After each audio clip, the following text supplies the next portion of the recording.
But no disrespect to Josh Sargent, he looks lost to me a lot in our system. And I know we're going to talk about Pepi, but one thing I wanted to say about the difference between the two of them is we spend a lot of time saying, well, is it the system's fault that Josh Sargent doesn't get the ball or doesn't get involved? Well, they just played away in Honduras. And from the very start, take away his goal and his assist, or I don't know if he gets the second one off the shot, but take away all of that from Pepi.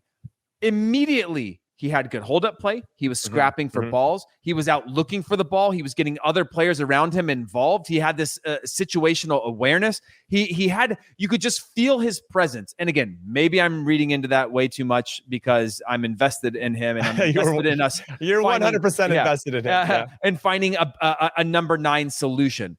However, guys like him or players like that get the opportunity, I could feel him from the start, and I could already feel a different dynamic. Even when we were suffering, I was like, I'm not thinking about taking him off the field. I'm not thinking about, oh, we gave him a shot, let's change. He wasn't the one that I was worried about. He wasn't the one that was worrying me in terms of how are we going to get our goals or how are we going to get these chances. I was like, okay, he's done a good job. He's tried to get involved. He's scrapping. He's fighting. He's got this energy to press and just like that, I don't know, excitement to him.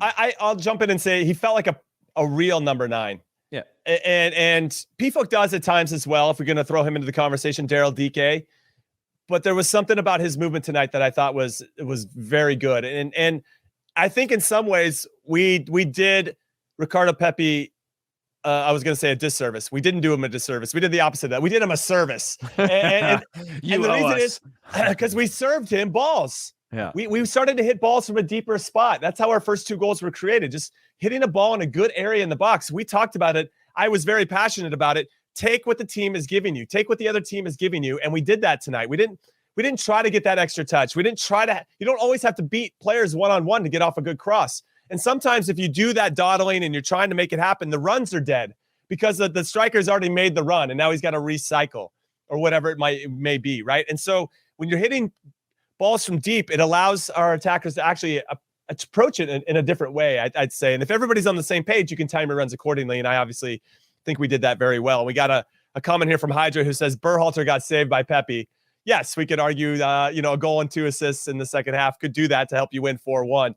And Pepi was still out there in the first half, which we thought, I'd say overall was pretty dismal, didn't offer up too much hope. But I like that he came out. They were very bright. The subs were great as well. I thought they brought on the right energy to kind of tie all that in together. What I really liked about the subs, though, is it felt like it gave us a better balance of the team. And I actually think Berhalter taking out John Anthony Brooks, of all people, right? He's really the guy that I think we've looked at as, he's an automatic starter for us. Yeah, I was shocked when he didn't start against El Salvador. I was mind blown. Same. I'm not that mind blown anymore.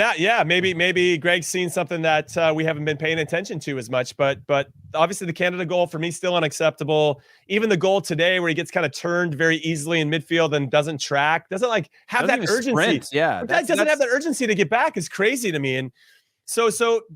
I don't know what's going on there per se, but I do think that spot might be up for grabs in a different way, because if Miles Robinson and Mark McKenzie continue to play like they did in the second half, well, we might have found our new center back pairing. What I'll say this really quickly, and then for all the people watching, if you have any other comments here, now this has just opened up a whole bunch of other questions for me about, well, who is our best 11? Now this is a great problem to have because I always feel like we probably have more depth than we've ever had in our national team pool. So I'm excited about these questions. I'm not necessarily scared of it. But I find it interesting. I don't know where you stand on that, Heath. Yeah, and I'm not that worried about our best 11 because I don't think there's ever been a time, probably mostly with Jurgen, where we had a consistent 11. I mean, Jimmy, when I played with you, Bocanegra, Eddie Pope at one point, Danny Califf, Jay Demerit. There was a number of players coming in and out. It was constantly changing based on who's fit, who's healthy, who's playing, who's in form, and all these things. Then I'm not too worried. And I'm just talking about the back line there. I'm not too worried about who's the 11 right now. What I'm worried about is when we go back and play home next match against Jamaica, do we get this team that comes from all the big clubs, and we're probably going to have a few big moments before the hand where Pulisic scores a wonder goal and Reina comes back and does something with Holland that we're like, we need him in these half spaces. Or are we going to roll out a team that's like, you know what? I'm going to fight. And eventually we're going to wear you down. And we've got just kind of like how Canada did it. We're going to wear you down, and eventually we are going to beat you because we're better in every single way. But we're going to start with that fight. We're going to start with dumping a few balls into the corner and chasing them into the corner flags. We're going to make you uncomfortable. Look, when Honduras were able to get behind the ball and recover quickly, they still sat in their blocks, but the U.S. found a way to go in, out, out the other side, whip the ball in. Sounds like a pretty good game plan to me if you're trying to create chances on the road. And it worked. And they kept, like, once they started to figure that out, just a few passes out the other side where there's space, it happened. That same sort of thing happened with the overlap last game. It's just, those are the kinds of things that I want to see. And so for me on that 11, it's just like, is Greg going to go with energy, or is he going to go with the 11 players that we know are probably our best 11 individuals? Yeah, no, that's a great point. And I'm curious to see what the next window looks like, especially because we host Jamaica, who didn't play particularly well in their first 3 games. All right, let's talk now about your famous take. I'm going to call it a famous take now about Ricardo Pepi.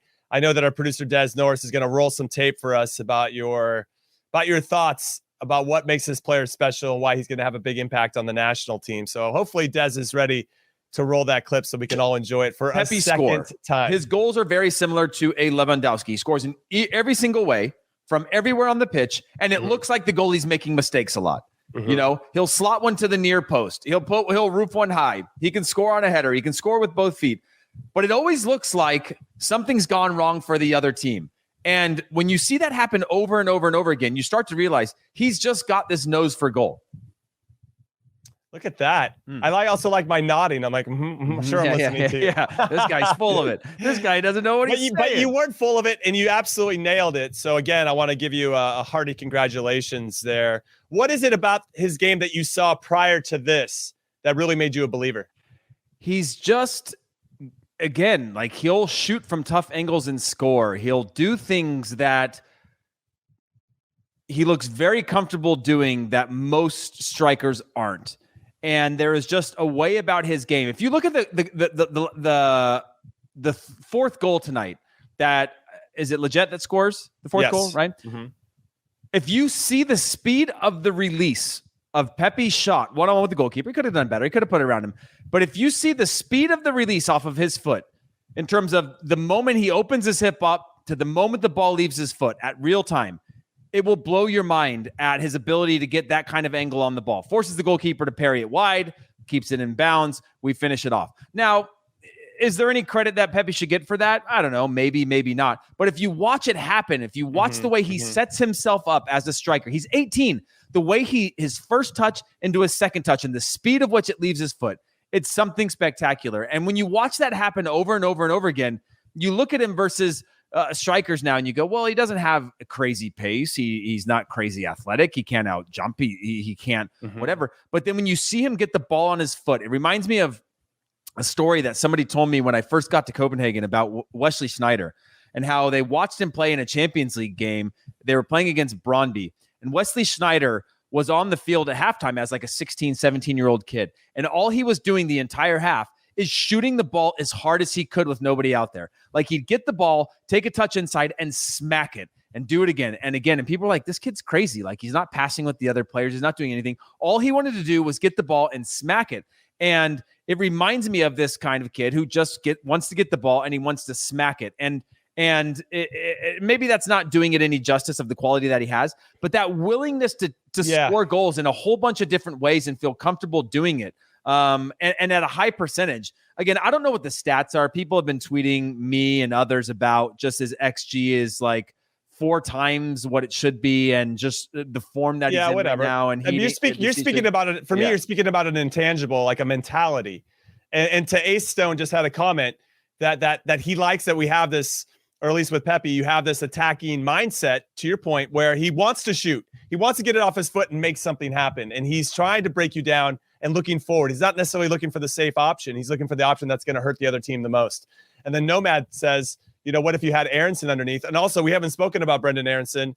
I want to say that I might have just had it in my head, everybody, but that Brenden Aronson, I think, could push Gio Reyna and Christian Pulisic to first starting spot. I actually really, really enjoy how he plays, because he's also another one who's looking to break you down and play quickly. He's also very good at counter pressing. He's also he's just alive. That guy is a live wire in terms of energy. So I was happy to see him score for the second consecutive game.